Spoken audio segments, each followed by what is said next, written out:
नमस्कार, शाम की चाय और सुबह की तैयारी में आप सभी का स्वागत है इस फाइनेंशियल ईयर का लास्ट, क्योंकि कल तो हम करते नहीं फ्राइडे को या लास्ट सेशन में। आज के लिए बाज़ार बढ़िया था इन टोटल। आज धीरे धीरे चीज़ें बेटर हो रही हैं। आप ये कह लिए मिड कैप स्मॉल कैप थोड़ा सुधर रहा है।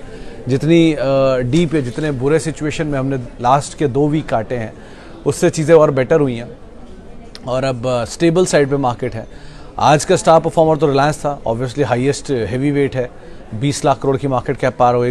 एक गोल्डमैन सैक्स की रिपोर्ट आई, 3400 का टारगेट था, उसका इम्पैक्ट वहाँ पे आता हुआ दिखाई पड़ा। दूसरी तरफ कैपिटल गुड्स स्पेस में खरीदारी थी, एबीबी पे रिपोर्ट आई यूबीएस की, इनफैक्ट कैपिटल गुड्स पे रिपोर्ट थी, तो एबीबी का टारगेट्स बढ़ाया 7500 प्लस की है, उसका एक रिएक्शन आता हुआ दिखाई पड़ा। तो सीमेंस में खरीदारी, एबीबी में खरीदारी, बीएचईएल में खरीदारी, इन सब में खरीदारी रही। पीएसयू में थोड़ी बहुत बाइंग थी और पीएसयू में कल के कंपैरिजन में थोड़ा रेलवे में बाइंग, थोड़ा डिफेंसिव बाइंग, इस तरह से मूव हो रहा था। बाकी भी टाटा ग्रुप बाइंग में था, टाटा केमिकल अच्छी तेज़ी में शॉर्ट कवरिंग कह लीजिए, टाटा कम्युनिकेशन में खरीदारी थी, टाटा पावर में खरीदारी थी, टाटा मोटर थोड़ा बाइंग था। बजाज ऑटो आज बढ़िया अपना नया हाई की तरफ वापस चलना शुरू हो गया, स्लोली एंड स्टेडली। बायबैक खत्म हो गया तो 2.5% तेज़ी थी। बजाज फाइनेंस में वो आईपीओ आने की बातचीत है सब्सिडरी के। ऐसी कई सारी खबरें चलती रहीं और इन सब के बीच में शेयर चलते रहे, अलग अलग रिएक्शन आते हुए दिखाई पड़े। अच्छा सेशन था। मिड कैप स्मॉल कैप वैसे ठीक था, लास्ट तक आते थे एडवांस डिक्लाइन में डिक्लाइन बढ़ गए, लेकिन अदरवाइज एडवांस डिक्लाइन पूरे दिन में आज एडवांसेस के फेवर में था। ब्रॉडर मार्केट्स भी खरीदारी के साथ ही कामकाज कर रही थी और अच्छा दिन आप कह सकते हैं इन टोटल कि बहुत ज़्यादा कोई पेन पॉइंट थे नहीं मार्केट में। अगर बिकवाली भी थी तो इंटेंसिटी ऑफ फॉल बहुत ज़्यादा नहीं था। लास्ट आवर थोड़े बहुत स्पाइक आपको दिखाई पड़ेंगे और निफ्टी रीबैलेंसिंग की वजह से दिखाई पड़ेंगे, चाहे फाइजर हो चाहे सनोफी हो, इन सब में। तो ये सब रीबैलेंसिंग का इम्पैक्ट आप कह लीजिए मोटा मोटा। बाकी अब आज के मार्केट के बाद अब कल के मार्केट की तैयारी कर ली जाए तो कल का दिन है इम्पॉर्टेंट, क्योंकि पहली चीज़ कल निफ्टी एक्सपायरी है, मंथली एक्सपायरी है। दूसरा कल से वो T+0 सेटलमेंट की शुरुआत होने जा रही है। तो 25 कंपनियों के नाम, 25 जो एक्सचेंज ने BSE ने 25 कंपनियों के नाम दे दिए हैं कि कहाँ पर T+0 होगा। T+0 मतलब आप उसी दिन सौदा करेंगे और उसी दिन आपको शेयर भी अलॉट हो जाएंगे, आपके पैसे भी कट जाएंगे टाइप्स। वो बड़ी कंपनियों ने नाम शुरू किया, पायलट प्रोजेक्ट है, आप ऑप्ट करना चाहें तो ठीक है, नहीं करना चाहें तो कोई बात नहीं है। इसके अलावा फिर वो ऑटो सेल्स के नंबर होंगे 1 तारीख को, तो हम एक्सटेंडेड वीकेंड में जाएंगे कल के बाद, तो वो आगे आएगा। इसीलिए उसका भी इम्पैक्ट आप कल ही आता देखेंगे। अगर प्री बाइंग होगी कुछ ऑटो में या प्री सेलिंग कुछ होगी ऑटो में, तो ये तरह की कुछ चीज़ें होंगी जो कि बाज़ार कल देखेगा। प्लस बाज़ार बंद होने वाली जो खबरें आई हैं वो भी आपको बताते हैं कौन कौन सी खबरें जिनके ऊपर आप अदरवाइज नज़र रख सकते हैं। तो एक डॉक्टर रेड्डी की इंपॉर्टेंट खबर है, जहाँ पर सनोफी हेल्थ केयर के साथ एक्सक्लूसिव डिस्ट्रीब्यूशन एग्रीमेंट किया है। ये सनोफी हेल्थ केयर की वैक्सीन ब्रांड के प्रमोशन और डिस्ट्रीब्यूशन के लिए करार है। तो सनोफी के लिए पॉजिटिव है, डॉक्टर रेड्डी के लिए पॉजिटिव है। रिएक्शन आज कुछ हद तक आई गया सनोफी में। जाइडस लाइफ में जहां यूएस एफडीए ने अहमदाबाद मैन्युफैक्चरिंग प्लांट को 4 ऑब्जर्वेशंस जारी किए हैं। 18 से 27 मार्च के बीच में ये जांच हुई थी, जिसके बाद 4 ऑब्जर्वेशन है। नेगेटिव न्यूज़ है जाइडस लाइफ के लिए। यूनिकेम लैब, संतोष माहिल ने कंपनी के chief commercial and international business development पद से इस्तीफा दे दिया है। बहुत इम्पैक्ट शायद ना भी आए, लेकिन ठीक है, एक न्यूट्रल खबर मान लीजिए। Balmer Lawrie Jawaharlal Nehru port authority से स्पेशल इकोनॉमिक जोन से 230 करोड़ का निवेश किया, free trade warehousing zone बनाने के लिए 230 करोड़ का, फ्लैट टू पॉजिटिव साइड पर। साइंट डच एयरक्राफ्ट के साथ एक करार किया है, रियर फ्यूजलेज सेक्शन बनाने के लिए करार है। पॉजिटिव साइड पे मानिए वैसे भी, लेकिन इनको ऑर्डर मिलते ही रहते हैं इस तरह के। डेल्टा मैन्युफैक्चरिंग ने स्पेन में कंपनी प्रीमो के साथ जेवी किया है, छोटी कंपनी है, और सॉफ्ट फेराइट मैन्युफैक्चरिंग बिजनेस के लिए जेवी किया गया है। पॉजिटिव खबर है ये भी डेल्टा मैन्युफैक्चरिंग के लिए। तो ये खबरें जो बाजार बंद होने के बाद आते हुए दिखाई पड़ी हैं। कल के लिए इवेंट ही बता दिए, ट्रिगर ही बता दिए, और अब बाकी चीज़ों की तैयारी कर लीजिए कल क्या क्या और हैं जिनके ऊपर आपको या रादर सवाल जवाब का सिलसिला जिनके साथ मैं शुरुआत कर सकता हूँ। अलग अलग माध्यमों से जो सवाल आ रहे हैं, सबसे पहले शुरुआत करते हैं। आदित्य गर्ग साहब का सवाल है, I have global spirits at 965, promoter ने 560, 800, 1300 पर बाय किया था, अभी 700 के आसपास ट्रेड कर रहा है। P also less than 5 year P and even stock is at August 2021 low, I think, जहाँ तक मेरे को याददाश्त कहता है। तो देखो गर्ग साहब, 2-3 चीज़ें हैं। इलेक्शन से पहले ये स्पेस बज़ करता है आमतौर पे, डिमांड साइड होती है थोड़ी, जो भी कह लो आप। प्लस 2-3 क्वार्टर के नंबर वैसे ख़राब आए हैं अदरवाइज इस कंपनी के इंडिविजुअली, लेकिन ठीक है, क्योंकि बहुत ज़्यादा वाइडली डिस्ट्रीब्यूटेड था।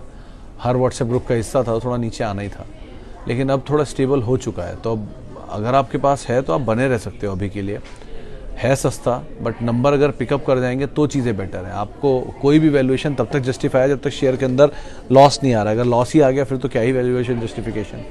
सो बेटर इज़ कि अभी के लिए तो आप बने रहो and keep an eye over numbers, उसके बाद आप कॉल लेना ज़्यादा बेटर रहेगा। प्रमोटर की बाय देख रहे हो तो एक बार सेल भी देख लेना, कहीं पीछे माल बेचा तो नहीं है या प्लेस तो नहीं कर दिया है।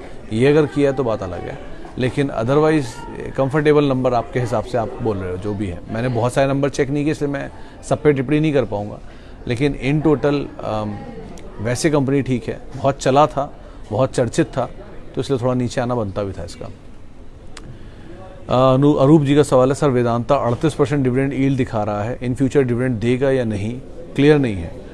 तो कुमार साहब देखो, डिविडेंड यील्ड का मतलब जिनको नहीं पता उनको बताता हूँ कि अगर आपका कोई शेयर 100 रुपये का दाम रखता है और वो 6 रुपया डिविडेंड देता है हर साल, तो उसकी 6% के आसपास की डिविडेंड यील्ड है।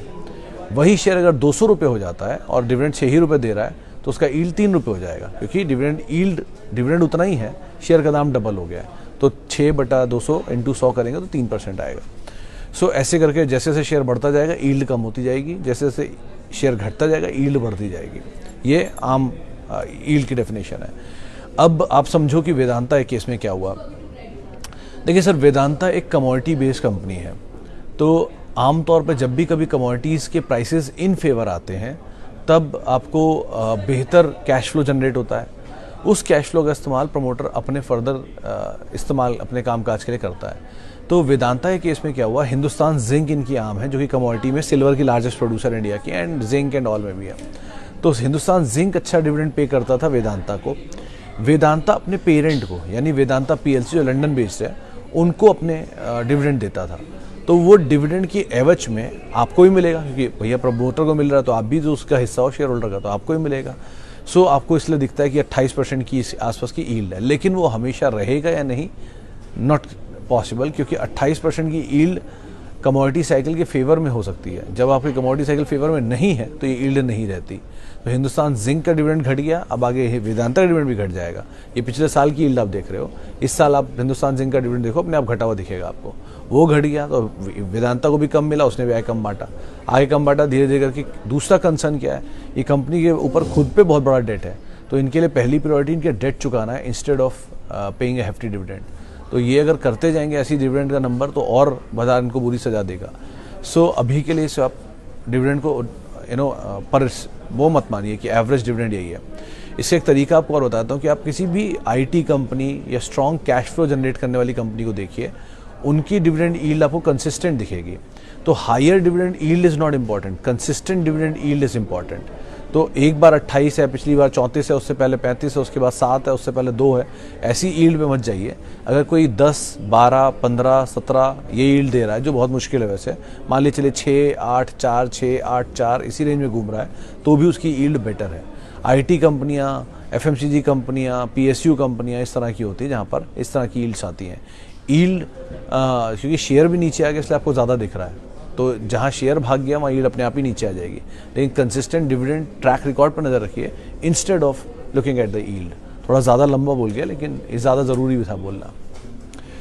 You said that we should avoid the companies which have more retail participation, but you saying you to buy Happiest Mind which has 42% retail participation. देखो शशांक जी, मेरे हिसाब से गलत उसमें नहीं होता कि रिटेल पार्टिसिपेशन क्या है, और हैप्पीएस्ट माइंड का रिटेल जो नंबर है ना, वो शायद चेंज होगा इस शेयर होल्डिंग में, क्योंकि QIP भी हुआ है। तो अभी आप जो शेयर होल्डिंग पैटर्न देख रहे हो वो लास्ट क्वार्टर का है, तो क्वार्टर बाय क्वार्टर वो चेंज होता जाएगा। एक बहुत अच्छा बेंचमार्क इसमें ये भी होता है कि जिसका retail participation quarter by quarter घटता जाए, आप उसके ऊपर फोकस कर सकते हो सकता है हैप्पीएस्ट माइंड अभी ना चले, और जितने दिन तक ये नहीं चलेगा उतने दिन तक इसमें रिटेल अपना पेशेंस गंवाता जाएगा और वो छोड़ता जाएगा स्टॉक को। तो जितना रिटेल छोड़ता जाएगा उतना ही ये लिमिटेड इंस्टीट्यूशंस के बीच में आएगा। और हैप्पीएस्ट माइंड को लेने या ना लेने की वजह ये नहीं है कि उसमें रिटेल पार्टिसिपेशन ज़्यादा या कम है। उसमें एक इंटरेस्टिंग पार्ट ये है कि विद टाइम हैप्पीएस्ट माइंड खड़ा एक ही जगह पर है, या रादर 52 भी स्लो काट रहा है, लेकिन उसकी अर्निंग इंप्रूव हो रही है। सो इस सिचुएशन में आप खरीदो या ना खरीदो, that is your entire choice, it's not my choice, it's your choice. और कोई मेरा रिकमेंडेशन भी नहीं है, क्योंकि मैं वो दे नहीं सकता हूँ। सो एक ही चीज़ सजेस्ट कर सकता हूँ कि you can read the numbers very well. अगर आप हैप्पीएस्ट माइंड को देखें तो आपको ये समझ में आएगा कि बहुत सालों में इसका शेयर टूट रहा है लेकिन इसका अर्निंग बढ़ रहा है, तो उसकी वजह से इसका ईपीएस मतलब अर्निंग से ईपीएस बढ़ रहा है, और क्योंकि शेयर टूट रहा है तो पी बेटर होता जाएगा। तो ये जो इसका आईपीओ आया था उस दाम से जो इसका हाई बना उस दाम का पी और आज के पी में आपको अंतर दिखेगा। वो जितना नीचे आता जाएगा उतना ही फेवरेबल होता जाएगा। और आईटी में कभी अगर आप फिर ढूंढोगे कोई सस्ते मल्टीपल का स्टॉक तो आपको शायद हैप्पीएस्ट माइंड दिखाई पड़े। इसलिए आज भले ही पूरी तरह सस्ता नहीं हुआ लेकिन विद टाइम ऐसी अगर सिचुएशन रही तो सस्ता हो सकता है। इसलिए मैंने कहा कि उसके ऊपर आप नज़र रख सकते हो, और बाकी हो सकता है उस ड्यूरेशन जब तक वो सस्ता हो रिटेल का भी पार्टिसिपेशन खत्म हो जाए। तो ये एक मतलब सर्कमस्टेंसेज हैं जो क्रिएट हो रहे हैं। अब पूरी तरह क्रिएट कब होते हैं देखने वाली बात होगी, बट एज ऑफ नाउ ये सिचुएशन थोड़ी इस तरह से फेवरेबल बनते हुए दिख रही है, तो मैंने आपको हाईलाइट कर दिया है वो। Okay sir, I am investing 50% small cap mutual fund, 20-20 in mid cap and flexi cap and 10 in sectoral fund. Till now invested 20 lakh, invest 50K per month in weekly SIP। ओ तेरी, 50K इन weekly SIP यानी कि 2.5 लाख रुपये महीना। तो श्याम जी एक बहुत साफ सी बात है, पहली चीज़ आप ओवर एक्सपोज्ड हो mid cap and small cap में। आपने खुद बोला कि आपका 50% स्मॉल कैप म्यूचुअल फंड में, जो कि आपको बड़ा अच्छा लग रहा होगा क्योंकि इस साल स्मॉल कैप बहुत चला है। उसके बाद 20-20 मिड एंड फ्लेक्सी में, मिड भी आपका चला है बहुत है, 40-50% मिड चला है, 70% स्मॉल चला है। फ्लेक्सी कैप भी आपका मिड एंड स्मॉल ही हो गया, तो वहाँ पर भी बहुत ज़्यादा आपका लार्ज कैप का एक्सपोजर नहीं, चलो थोड़ा बहुत लार्ज आएगा उसमें। Then comes 10 sectoral fund. अब 10 इन सेक्टोरल फंड कौन से सेक्टर के हैं उनमें कितना एक्सपोजर है ये भी मुझे नहीं पता। सो मेजरली आपका लार्ज कैप तो है ही नहीं, और क्योंकि मिड कैप स्मॉल कैप इतना जोरदार धुआंधार चला है तो आपको लग रहा है कि रिटर्न बहुत अच्छा आ रहा है, यही में बने रहो। सो ऐसा नहीं होता। इस साल मिड कैप स्मॉल कैप चल गया का मतलब ये नहीं कि हर साल चल जाएगा। आमतौर पे किसी ने भी ये पूछा था ना कि 12% CAGR ही क्यों हम कैलकुलेट करते हैं निफ्टी का, जबकि निफ्टी का CAGR तो 15 होना चाहिए, 17 होना चाहिए। देखिए सर, ये हिस्टोरिकल नंबर, आप एक दिन दो दिन से अगर बाजार देख रहे हैं या आपको लग रहा है कोविड के बाद से बाजार चलना शुरू हुआ है और ये नया इवोल्यूशन हो गया इक्विटी का, तो ऐसा नहीं है। सन 1998 से ही इवोल्यूशन होना शुरू हो गए थे, या 99 में इवोल्यूशन हुए थे, या 2004 में भी इवोल्यूशन हुए थे। तो इक्विटी का अगर आप परसिस्टेंट रिटर्न देखेंगे तो 15 से 16% आता है जिस साल चलता है, अगले साल नहीं भी चलेगा। सो अगर आपको ज़्यादा मिल जाए बात अलग है, लेकिन अभी के लिए आप 15% या 12-15% ही एवरेज मान के चलो जो बाजार यूजुअली देता है। इस साल अभी तक अच्छा दे रहा है तो उससे सब कुछ अच्छा लग रहा है। इलेक्शन ईयर भी है, भूलिए मत। तो इलेक्शन ईयर के बाद भी सिचुएशन रहेगी ना, इंडिया ग्रोथ स्टोरी तब भी रहेगी, वील सी टू इट। लेकिन अभी के लिए मैं यही बोल रहा हूँ कि इतना ओवर एक्सपोज होना ठीक नहीं है मिड कैप स्मॉल कैप में। At least stick to large cap as well. एक बड़ा चंक रखो या ना रखो वो आपकी एज पे डिपेंड करता है या आपके एग्रेशन पे डिपेंड करता है, लेकिन अदरवाइज एक प्रॉपर डाइवर्सिफिकेशन होना ज़रूरी है। Good evening Sumit ji, what signifies buying promoter every time? Vinita ji देखो, प्रमोटर की बाइंग ये इंडिकेट करता है कि शेयर एक सही दाम पर है। Promoter is the first man जिसको उस कंपनी के बारे में सब कुछ पता है, हमसे, आपसे, किसी फंड से, किसी बाकी लोगों से, उन सबसे ज़्यादा प्रमोटर जानता है। उसकी मंशा क्या है किसी भी चीज़ को लेके, वो उसकी एक्शंस में दिखता है। तो अगर कोई कंपनी के प्रमोटर ने शेयर खरीदा है, से एग्जांपल देता हूँ, जैसे स्नोमैन मुझे याद आ रहा है, तो स्नोमैन में 60 रुपये पे प्रमोटर ने माल लेना शुरू किया, वो कंटिन्यूसली बाय किए जा रहा है 73 तक करता है, फिर नीचे आया, उसने फिर दोबारा बाय किया। तो ये इंडिकेट करता है कि प्रमोटर शायद इज़ कॉन्फिडेंट अबाउट कंपनी। तो कुछ अच्छे नंबर, कोई अच्छे टारगेट, कोई अच्छी ग्रोथ ऐसी चाह रहा है जिसमें उसे लग रहा है कि या तो इस ग्रोथ को वो ज़्यादा इक्विटी के साथ इनकैश कर पाए, इसलिए वो और बड़ी इक्विटी अपनी बढ़ा रहा है, या वो टेक ओवर से बचना चाह रहा है कि कोई टेक ओवर आने वाला हो, या वो शायद अपना स्टेक बेचना चाह रहा हो ऊपर कि मैं 150 रुपये में कंपनी का स्टेक बेचूंगा लेकिन यहाँ पर मैं इक्विटी खरीद लेता हूँ ताकि ज़्यादा पैसा मिल पाए। सो ऐसी कोई भी चीज़ करने जा रहा है जो कि ऑप्टिमिस्टिक साइड पर दिख रही है, इसीलिए प्रमोटर बाय कर रहा है अपना पैसा। प्रमोटर माल बेचता क्यों? उसे लगता है कि थोड़ा पैसे की मुझे ज़रूरत आ गई है और इक्विटी से निकलना मेरे लिए ज़्यादा फेवरेबल है। अब TCS जैसी कंपनी में इसलिए निकले कि बड़ा केपेक्स है, कि वहाँ केपेक्स टाटा सन्स करते हैं तो उनको पैसा चाहिए तो यहाँ से निकाल लेते हैं, तो कैश का वो उनकी। और यहाँ पर वो इतने बड़े डिविडेंड को सेक्रीफाइस कर रहे हैं कि जब 34-35 हज़ार करोड़ का डिविडेंड TCS देता है उसके बावजूद वो 0.5% स्टेक बेच रहे हैं।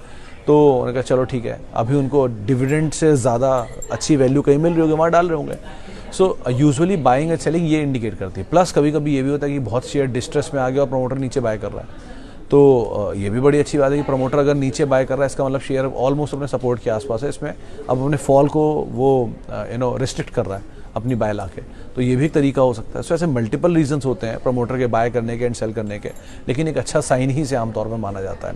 रही बात आपके शेयर के बारे में, कहाँ गया आपका शेयर, में मिस कर गया इतने सारी उसमें, किधर गई, अब शेयर आपका मिस हो गया तो उसके लिए मैं माफ़ी चाहूँगा विनीता जी। ओके, आगे बढ़ते हैं।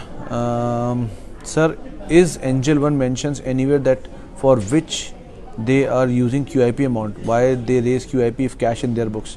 ऐसा कहीं चना साहब उन्होंने बोला नहीं है कि एंजल वन QIP क्यों लेके आया है, लेकिन यूजुअली QIP से जुटाई हुई रकम का इस्तेमाल केपेक्स के लिए होता है या फर्दर एक्सपेंशन के लिए होता है। माइड भी को एक्विजिशन करने वाले हो आने वाले समय में जिसके लिए इनको पैसे की ज़रूरत हो। माइड भी प्रोमोटर्स में पार्टिसिपेट कर रहा हूँ इक्विटी डाइल्यूट करने के केस में, और वो कहीं पैसा लेके जाना चाह रहा हूँ। माइड भी उनको अच्छा दाम मिल रहा हूँ इसलिए करना चाह रहे हो कि बढ़िया फंड रेज कर लो, ऐसी बाजार की तेज़ी है। वैसे अभी इस टाइम QIP इतने सारे क्यों आ रहे हैं उसकी वजह देता हूँ आपको, कि इस समय ब्लॉक और QIP ज़्यादा दिखेंगे क्योंकि अभी अगले कुछ दिनों में हम अर्निंग सीजन में एंटर कर जाएंगे। ये फाइनेंशियल ईयर ख़त्म करना है तो जो उनको गेन आ रहे हैं वो गेन मिल जाएंगे। 1 2, जितने भी फाइनेंशियल ईयर शुरू करने के आसपास आप बुक्स क्लोज हो जाती हैं तो ना आप ब्लॉक विंडो में जा सकते हो ना आप QIP कर सकते हो, फिर अर्निंग सीजन शुरू हो जाता है क्योंकि, तो उससे पहले ज़्यादा से ज़्यादा ब्लॉक और QIP आए जा रहे हैं, इसलिए आपको बहुत सारे QIP सुनाई पड़ रहे हैं। बाकी अब इसकी QIP की बुक जब भर जाएगी, कितना फंड रेज होता है, कौन कौन से नाम आते हैं, ये पार्ट इंपॉर्टेंट है, इसको आप देखिएगा। अभी जो अब तक के नंबर देखेंगे कि जिन जिनको QIP आया है, यूजुअली हैप्पीएस्ट माइंड को छोड़कर और स्वान को छोड़कर और 4-5 कंपनी और है, IDFC फर्स्ट वगैरह को छोड़कर, ज़्यादातर सब शेयर अपने QIP के दाम के ऊपर ही काम काज कर रहे हैं। तो इनके हाल ही में हाई में QIP आया, तो लेट्स सी कहाँ तक जाते हैं सब भी। ओके जी, good evening Sumit sir, I regularly watch your show for guidance, thank you UPSC dreamer साहब। I have purchase 300 share of JK paper at average price of 382, now the share has come down to 320, should I sell it or hold?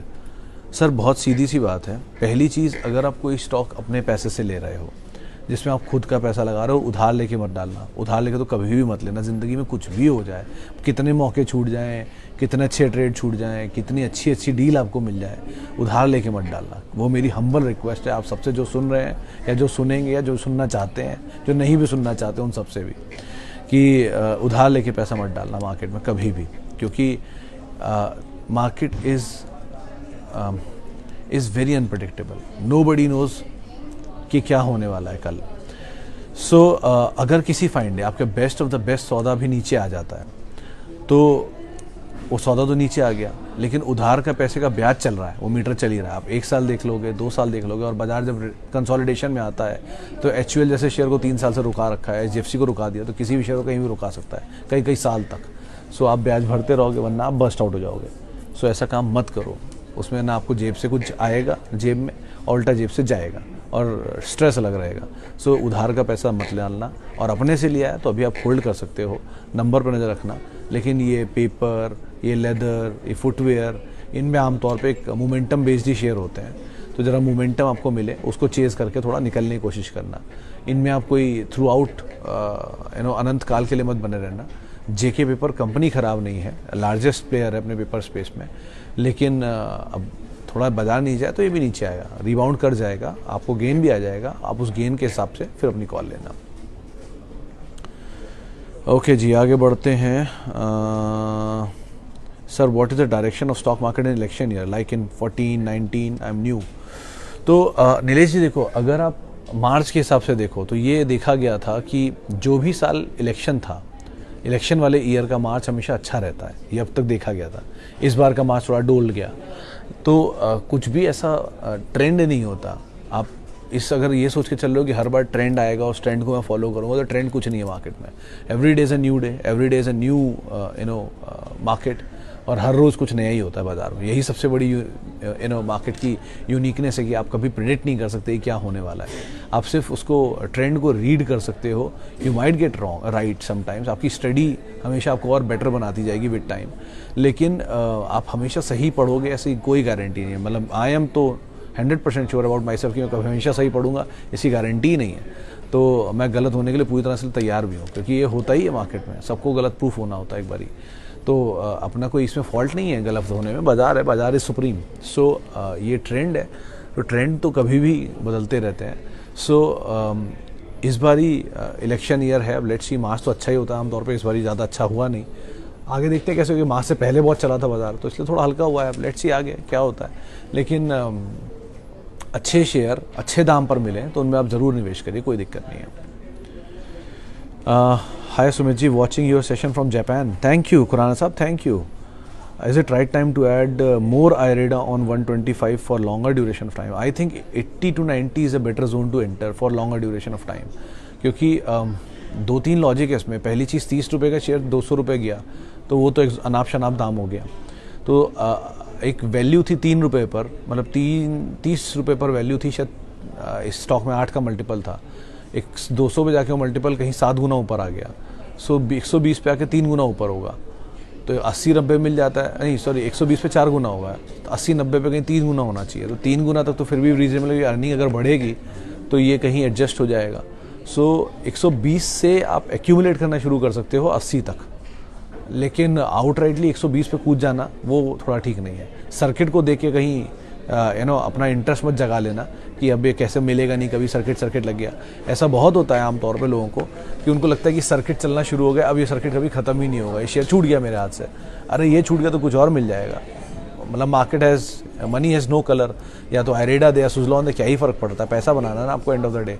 और रही बात आयरेडा की, तो एक fair price होता है हर चीज़ का। वो फेयर प्राइस आप ज़्यादा डिस्काउंट कर लेते हो, इसीलिए रेंज रख रहा हूँ 80 से 120 रख लो। तो उसमें कहीं ना कहीं आपको अगर सही बैठते गए तो नीचे ऐड करते आना, 80 पे आके कहीं फाइनल बटन दबा देना या थोड़ा और बड़ा बटन दबा देना, ऐसे कर लेना, वो ज़्यादा फेवरेबल डील रहेगा। लेकिन इस थॉट को आप अपने दिमाग से निकलने मत देना कि आयरेडा बहुत ज़्यादा चला हुआ शेयर है। सो चली हुई चीज़ सस्ते में मिले तो ज़्यादा बेटर है। अब वो सस्ता कहाँ तक मिलता है देख तो आप। Okay ji, Snowman average price is 65, having good profit now. Current price is 72. Should I exit or wait for more profit? Mangu ji देखो, मैंने आपको ट्रिगर बताया था, आपको स्टॉक बताया था, आपको ये भी बताया था क्यों चलना चाहिए, क्या स्टॉप लॉस है, क्या कहानी है। आज भी वो कहानी मेरी इंटैक्ट है। ये प्रमोटर अभी बाय कर रहे हैं और लास्ट बाय 73। जो प्रमोटर की लास्ट उन्होंने सबसे बड़ी बाय की है, वो मतलब सबसे ऊपर जो बाय किया वो 73, सबसे नीचे जो बाय किया 55 है। सो इन दोनों के बीच में कहीं शेयर आज 76 भी था इनफैक्ट। तो आपका एपेटाइट अगर आपको कहता है कि मैं निकल जाऊं, आपका मन हो गया, आपका गोल हो गया, आपके पैसे बन गए, आप यहाँ सेटिस्फाइड हो, आप निकल जाओ, कोई डिनाइल नहीं है मुझे। आपको लगता है कि नहीं अभी इसमें और पोटेंशियल बाकी है, आप ट्रेल करो अपने स्टॉप लॉस को, धीरे धीरे ट्रेल करते रहो। आपको लगता है कि नहीं इसमें बहुत पोटेंशियल बाकी है तो फाइन, आप होल्ड करिए, अगेन नया हाई कटता हुआ देखिए। सो जहाँ तक अगर आप मुझसे पूछोगे तो मैं एक ही चीज़ बोलूँगा कि प्रमोटर जब तक कंसिस्टेंटली बाय कर रहा है, इसे मुझे कोई हार्म नहीं दिखाई पड़ रहा है। वो चाहे 60 पे खरीदे, चाहे 65 पे खरीदे, चाहे 70 पे खरीदे, 73 पे खरीदे, अगर वो कंटिन्यूसली बाय किए जा रहा है और ऊपर नीचे के सब दामों पे खरीदा जा रहा है, तो इसका मतलब ही is very much aggressive and he is very much desperate about buying these stocks. And if he is desperate, I don't think anybody else is to have a thought over it. So इसीलिए अब बाकी choice is yours, लेकिन again आपका बड़ा निजी फैसला होता है प्रॉफिट बुक करना। आप अपने हिसाब से देखो कि आपका कैपिटल क्या कहता है, आपको गेन कितना चाहिए था, आपको और कैपिटल ये कहीं और डिप्लॉय करना है। सो सब choice is yours. I can suggest something good what is happening, but I can not suggest you where to buy and when to sell. Choice is entirely yours. Okay ji sir, आगे बढ़ते हैं। जितने भी ये सवाल आ रहे हैं ना, नाल्को, एनएलसी, तेजस, बीईएल, इन सब के लिए एक ही जवाब है सर कि ज़रा ध्यान से आप काम करो। पीएसयू की बहुत बड़ी तेज़ी आप लोग ऑलरेडी देखे बैठे हो। उस बहुत बड़ी तेज़ी के बाद अब पीएसयू वापस नीचे आया है, लेकिन पूरी तरह भी नीचे आया नहीं है। दोबारा तेज़ी मिलेगी, वो तेज़ी का इस्तेमाल करना और थोड़ा थोड़ा कैपिटल निकाल लेना। Barring BEL and container corp, it seems कि इनमें बहुत जूस बाकी है, तो इनको एक बार को आप अभी भी होल्ड कर सकते हो। ओके आगे जरा एक और सवाल आया ये, sir bought Tata Motors 500 share at 643, should I hold और set? I can wait for demerger and then sell. You can wait, if you can wait for demerger then wait, simple. आपने अगर एक पर्पस लिया हुआ है कि मैं डीमर्जर के बाद रखूंगा या बेचूंगा, तो डीमर्जर तक रखिए। दूसरा चॉइस है कि आप आधा पैसा ऊपर निकल जाइए और आधे शेयरों के साथ डीमर्जर का वेट कर लीजिए। So sir the market needs your time and patience. जितना भी आप देते जाओगे उतना अच्छा जूस निकलता जाएगा। तो आप होल्ड भी कर सकते हो, बट ऐसा ना हो ना कि जैसे ही टाटा मोटर ने डीमर्जर दिया और कंसोलिडेशन में गया और फिर वो चला नहीं, ये थोड़ा नीचे आ गया, तो आपको ये ना लगे कि मेरा प्रॉफिट चला गया, मैंने बुक कर लेना चाहिए था। सो वो रिग्रेट ना हो, इसलिए आप कॉल उस हिसाब से लेना कि आपका रिग्रेट नहीं है। अगर आपको, जैसे बहुत सारे लोगों को मैं जानता हूँ, उन्हें फ़र्क ही नहीं पड़ता शेयर ऊपर जाए नीचे जाए, वो तो लेके बैठे हैं, मेरा 20 साल के लिए मैं होल्ड ही रखूँगा, मुझे फ़र्क ही नहीं पड़ता कहीं भी जाए। तो उस तरह के लोगों के लिए तो कोई टाटा मोटर का डीमर्जर आए, मर्जर आए, कुछ भी आए, उनके पास 150 रुपये के पड़े हैं, 60 रुपये के पड़े हैं, तो वो बेच ही नहीं रहे, तो पहले नहीं बेचा, अब क्या बेचूंगा। सो इस तरह की मेंटालिटी तो बात अलग है। आप मीडियम टर्म वाले हो कि नहीं, मैं एक पर्पस के लिए लिया है डीमर्जर, पर्पस हो गया, 2 शेयर मिल गया, ख़त्म। आपका एक पर्पस था 40-50% गेन आ गया, निकल गया, तो so everything is to you. तो आप वो देखो कैसे करना है आपको। लेकिन टाटा मोटर के केस में डीमर्जर में के बाद शायद कंसोलिडेशन में से जाना चाहिए। ओके जी, आगे बढ़ते हैं। सर ग्राफिक्स क्यों नहीं आते आपके शो में? दीपक जी, क्योंकि ये शो सोशल मीडिया का शो है, it is not a TV based show. तो हमारी टीम कुछ काम करती है, वो नीचे आप चलते हुए देखोगे कुछ चीज़ें चलती रहती हैं, बट इतने सारे मैन फोर वर्क फोर्सेस के ऊपर मैं डिप्लॉय नहीं है। सो इसलिए मैं और मेरे एक डायरेक्टर साहब, हम 2-3 लोग भी मिलकर इसके ऊपर काम करते हैं। सो इसलिए इस पर ग्राफिक्स नहीं है। आपका सजेशन है, हाँ ज़रूर, इस पर हम आगे कामकाज करेंगे। चलिए, फिलहाल अब इतने सवालों शामिल करूंगा। माफ़ी उन सभी लोगों से, इनसे बातचीत नहीं हो पाई। बहुत बहुत शुक्रिया उन सभी लोगों का जिन्होंने सवाल पूछा। आपसे अब मुलाकात होगी अगले हफ्ते एक्सटेंडेड वीकेंड में के बाद, और आप मेरे साथ जुड़ सकते हैं @सुमित रिसर्च, मेरा ट्विटर हैंडल है। किसी भी निवेश से पहले अपने वित्तीय सलाहकार की राय ज़रूर ले लें, और CNBC आवाज़ के YouTube, Facebook, Instagram किसी पेज पर हमारे साथ जुड़ सकते हैं। नमस्कार।